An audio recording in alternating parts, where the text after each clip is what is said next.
Hi, I'm Laurence Ashby. I lead the private equity practice in EMEA.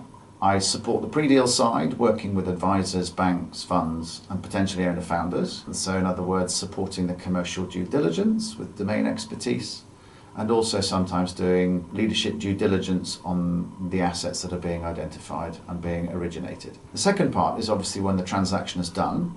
Having worked on the buy side with the fund that was interested and got to exclusivity and has now then made the transaction, working with advisors that might have recommended or asked for people capable of supporting the due diligence, and also then working with the management teams because there's some visibility. We then look at the value creation, as it's called, or the alignment, and support that agenda. The third part is the sell side.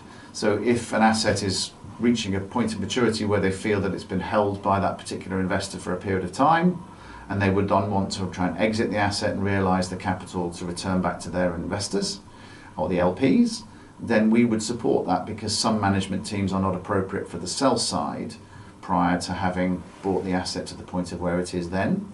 So we would then recommend a management change. And actually, as part of that agenda, we will also make bilateral introductions for funds or alternative investors that may have tracked that asset to that point. Having built a previously successful private equity practice at my last firm, the reason I joined Wilton Bain and what attracted me most was the broader, wider functional capability that we had here. So whilst I had the domain breadth, they definitely had the functional depth.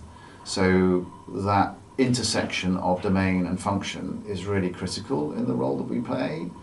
And as far as I was aware, or I'm now been made aware, when I came into this organisation, there are so many people here with the inch wide, mile deep functional insight and capability that I can draw upon.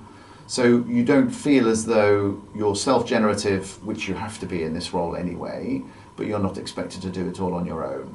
And there are other people, it's that collegiate, collaborative environment that I find myself in, which has yielded genuine opportunity for growth and development personally, but also professionally as just a level of depth that I haven't had before. And that's not to say that the other firms that I've been at have not had that. It's just more fulsome, more obvious, more open and more clear here.